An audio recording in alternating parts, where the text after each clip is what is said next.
I've talked periodically over the years about the end of physical media as we know it and how we're being slowly acclimated to a world where basically every form of home entertainment that we purchase is digital, and even the degree to which we own it is questionable. Because the game or movie or TV show can be altered by the rights holder, and when your copy of a movie or TV show is digital, it can be changed. If the studio wants it, for example, if they want to update it. Maybe they wish to remove a scene or a line of dialogue that's considered offensive by today's moral standards. Perhaps a storyline or an episode of a TV show is now considered problematic, or it might be considered problematic in the future. And with video games, patches and updates can change the game, and most of these are welcome. I mean, they're simply bug fixes or potential additional features, which is great. But when you purchase a game or a movie or a TV show, you're only purchasing a license to access it. And as a result, you don't own the actual media itself. And it can be altered, like I say, or even removed from the library entirely.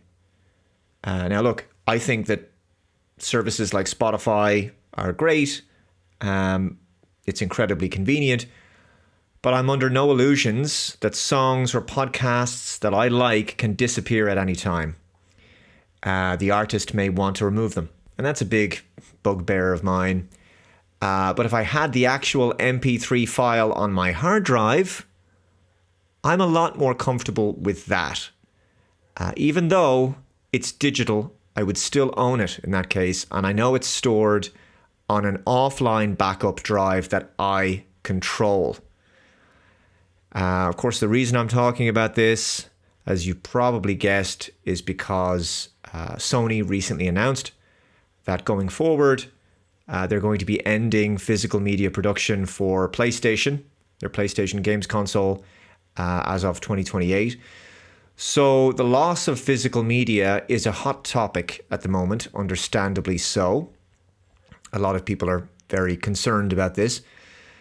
Now, gamers are not new to this either. I mean, Steam has been a service for a long time, and I think it works very well. Although around, I think it was 6 years ago or so, Apple dropped support for 32-bit applications after macOS Catalina. So now, 32-bit games that you purchased on Steam, for example, will no longer work. Thanks, Apple. Isn't that great? The media I bought is no longer usable. And the same is true not just for games, but other applications I've purchased down the years. They don't work now. It's not Steam's fault in that case, but it is Apple's fault. And another example of, hey, developers, I, the consumer, didn't ask you to do that. I didn't ask you to break compatibility. I didn't ask you to make stuff that worked on my computer before to not work now. Thanks. Frustrating. Look, I do get it. It seems very much like physical media is going the way of cash. I think there's a direct correlation there. The great digitizing of our lives has been underway for a long time. And people tap with their cards or their phones in order to make purchases in the grocery store or whatever. And the convenience is obvious, and that convenience is our undoing, I think. Simplicity and convenience of modern smart technologies have been the greatest weakness of consumers for some time. Paper cash means freedom and privacy, but cashless transactions, they mean everything you buy is known. And as a result, when and where you are when you made that purchase, that's also known. My point is the nature and the evolution of the technology inevitably leads to a situation where everything goes digital out of a drive towards greater convenience and simplicity. It is cheaper to produce a games console without the need for a disk drive and all of the mechanics that go into that. It is nice to own your physical Blu-ray disc. It's ideal, but it's becoming a relic of another age, unfortunately. And like I say, Steam gamers on PC and Mac, and even mobile gamers on their phones and tablets are already used to the idea of exclusively digital purchases for their games.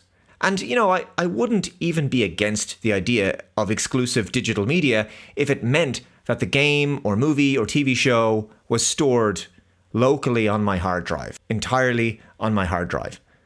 Because that would mean that I would own it and it couldn't change and it couldn't be removed. But that's not the offering that consumers are getting. They're getting basically a state where they're more like permanent renters of content. Content that they used to be able to own outright. And it feeds into the you'll own nothing and be happy model. That's right across the board in our society, it seems, increasingly. Young people can't get on the property ladder, they can't afford to buy their own home, so they're stuck renting. And rent isn't exactly cheap. And I can understand why consumers feel very disenfranchised with the idea of permanent subscription models for basically everything, including their entertainment. They never agreed to this. They never asked for this change. It's just something that's been forced upon them through incrementalism. And I say as well, licensing deals with the rights holders of the content, the game, the movie, the TV show, they can cease at any time and the user loses access to the content. So it's just terrible.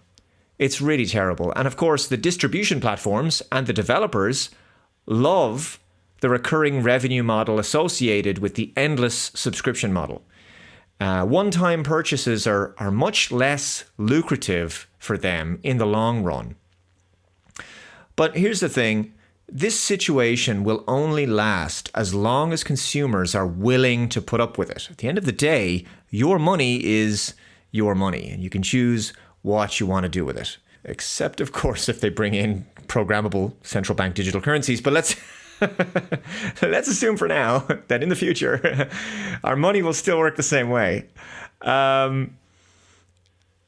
don't think consumers should be satisfied with this. If they are not willing to meet you where you are and provide the kind of experience you're looking for as a consumer, then don't give them your money. You're not asking for much here. You're just asking for what you once had, what was fair, what was reasonable. The good news is legacy consoles, older consoles, and the vintage game market are still a thing.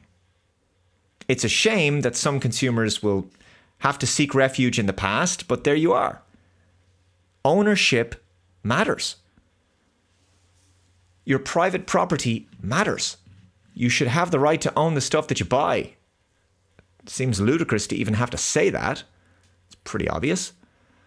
Losing your right to own things that you buy is a loss of control. It's a loss of control.